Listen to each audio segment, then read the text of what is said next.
paz esteja com vocês. Queridos irmãos e irmãs, estamos chegando no final do ano litúrgico e neste domingo celebraremos o 33º domingo do tempo comum. Significa que ainda teremos um último domingo, domingo próximo, a festa, nos chamamos de Cristo Rei, e encerraremos o ano litúrgico. Depois, no outro domingo, iniciaremos o caminho do Advento rumo ao Natal. Mais uma vez, recomeçando, não tudo de novo, vamos dizer, mas com a possibilidade de renovar sempre a nossa vida. E, de certa forma, esta é a mensagem também da conclusão do ano litúrgico. Por quê? Se nós pegamos ao pé da letra o Evangelho, é para ficar espantados. O sol que vai se escurecer, as estrelas que vão cair, tudo aquilo que já ouvimos muitas vezes, mas que faz parte daquela linguagem apocalíptica de imaginação de um fim dos tempos, que porém não se sabe quando e como. O próprio Jesus não diz quando acontecerá isso. Por quê?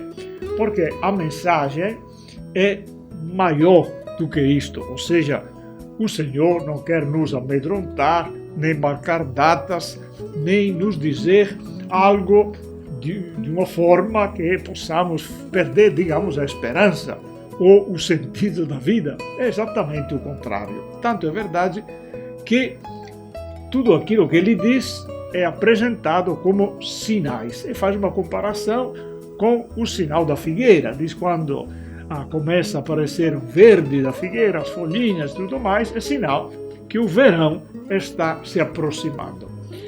Com isso, Jesus nos alerta aos sinais, que o Papa João 23 ainda chamou sinais dos tempos. E de lá para cá, esta linguagem se tornou comum, ou seja, sinais dos tempos. O que é que é?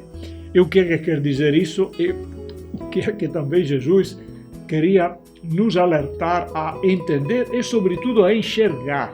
Quando acontecer estas coisas, quando virdes os sinais dos tempos. O que é que nós entendemos com isso? Nada de extraordinário, podemos dizer, e ao mesmo tempo, porém, algo novo, ou fora do comum. Por quê? Explico, é muito fácil entender. Às vezes nós pensamos que afinal a vida é sempre a mesma, que as coisas devem sempre ficar as mesmas, porque é óbvio que nós nos acostumamos e até gostamos, ou suportamos, ou reclamamos, mas a situação é aquela aí. Nem sempre nós temos o desejo de mudar, de olhar para frente, de ter coragem, de mudar as coisas. Por isso, entender, enxergar os sinais dos tempos significa perceber o que está mudando, o que já mudou, por exemplo, e é bom também o que deveria mudar, porque é bom entender a própria história da humanidade, a nossa vida pessoal não é sempre a mesma. Nós mudamos não só porque envelhecemos, mas também porque aprendemos, corrigimos, às vezes melhoramos e às vezes, infelizmente, também podemos até piorar. Mas os sinais dos tempos são aqueles sinais que nos permitem enxergar o que está mudando para nós também mudarmos. Isso vale para cada um de nós e também para a própria igreja. Não é por acaso que sempre ouvimos falar de uma igreja que é em reforma, que está em reforma. E o Papa Francisco, já ouvimos muitas vezes dizer isso, está mexendo com a igreja, mas nos dizendo que se os tempos mudaram, se as situações mudaram, nós também temos que mudar. Por quê? Porque tem algo que deve mudar a uma certa altura, porque não se entende mais, não corresponde mais às situações. Mas ali vem a outra pergunta. Tudo bem, vamos ver o que é para mudar, mas tem algo que fica, algo sobre o qual nós possamos construir realmente até as mudanças, na base de que nós vamos mudar. O que é que nos permite olhar para frente e pensar o diferente, o novo, a partir de onde? E aí que também o Evangelho de hoje vai nos ajudar, deste domingo, porque diz: os céus e a terra passarão, mas as minhas palavras não passarão. Que inclusive se tornou uma música que nós cantamos. O que é que não passa? O Senhor diz, as minhas palavras não passarão. É isso que é importante entender, porque as coisas vão mudando, nós mudamos, mas qual é a nossa referência com a qual precisamos ter familiaridade, porque está à base da nossa vida? É a famosa casa construída sobre a rocha. Vem a tempestade, mas a casa vai ficar. É a palavra de Deus. A palavra de Deus é a rocha sobre a qual nós podemos construir a nossa vida, a nossa casa, portanto, mas também a própria igreja, a nossa evangelização, tudo aquilo que nós organizamos para corresponder à novidade dos tempos também. Por isso é muito bom sempre refletir e rezar muito para que o Senhor nos dê os olhos para ver as coisas novas, as coisas que mudaram, as pessoas diferentes, a sociedade diferente, condições diferentes, tecnologia diferente, condições, repito, nas quais nos encontramos, que não nos encontrávamos antes. A experiência da própria pandemia é uma novidade para esta geração, ao menos que não viveu outras situações, ou guerras, ou por aí. Cada situação, e como corresponder a isso? Aí vem a novidade também. Claro, mas a partir de algo que nós podemos considerar e devemos acreditar que é sempre novo, porque a verdadeira novidade, afinal, é a palavra do Senhor. O anúncio da sua boa notícia, do amor de Deus, da sua misericórdia, da sua bondade. Por isso eu vou dizer mais umas palavras, porque neste 33º domingo do tempo comum, de 5 anos, é a 5ª vez que fazemos isso, o Papa Francisco instituiu a Jornada Mundial dos Pobres.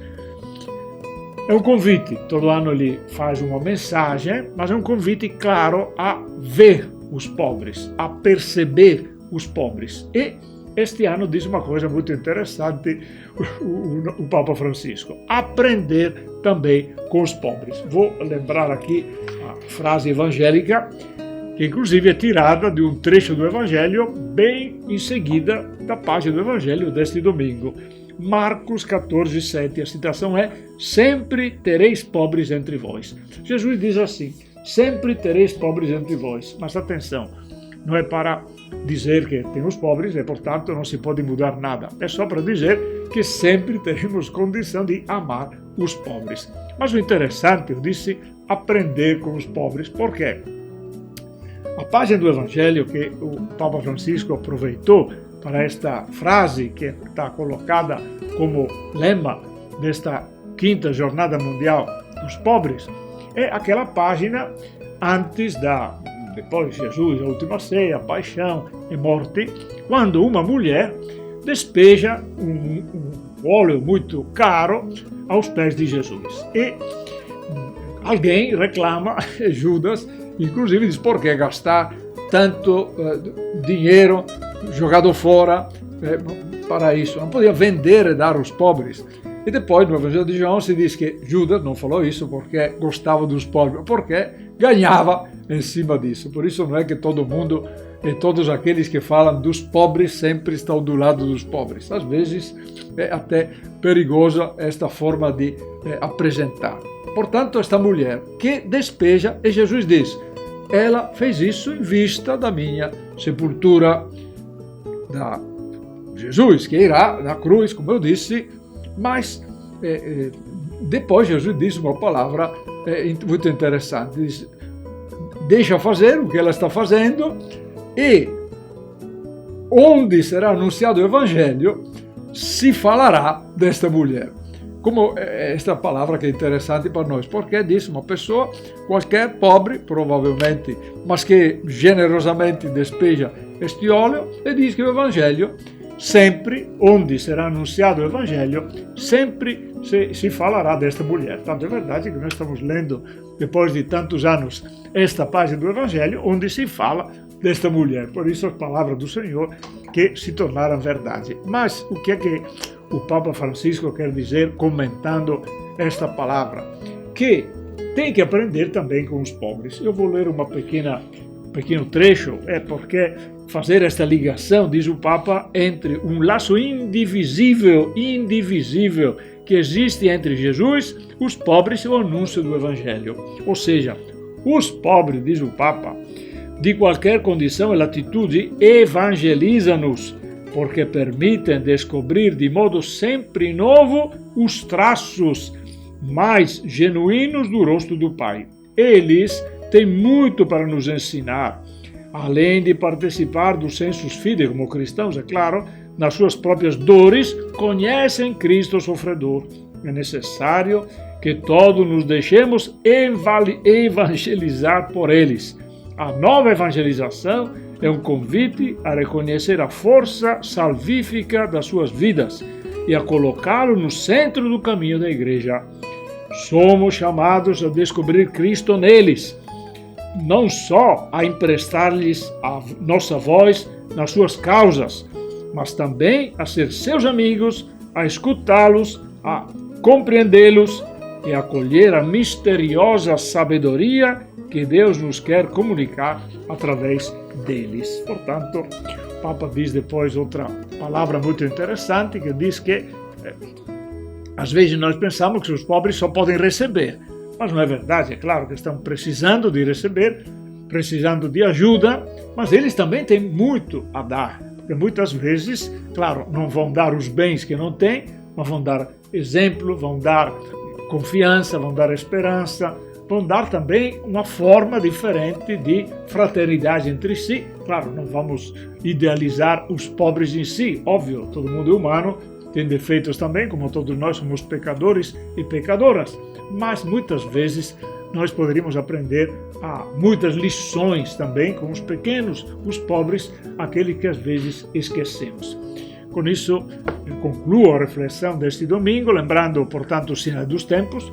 Pode ser também este da pobreza, que hoje estamos vendo por causa da pandemia, pode ter, sabemos que aumentou o número também dos pobres, mas deve aumentar também a nossa caridade, a nossa solidariedade, porque confiamos na palavra de Deus e confiamos também nesta presença misteriosa de Deus nas pessoas que precisam de ajuda e aprender com elas também a nos deixar evangelizar, renovar a nossa vida, ver as coisas mais importantes e também deixar aquelas que não são tão importantes assim. Temos muito para aprender também com os pobres e os pequenos. Devemos nos deixar evangelizar pelos pobres, nos lembra o Papa Francisco.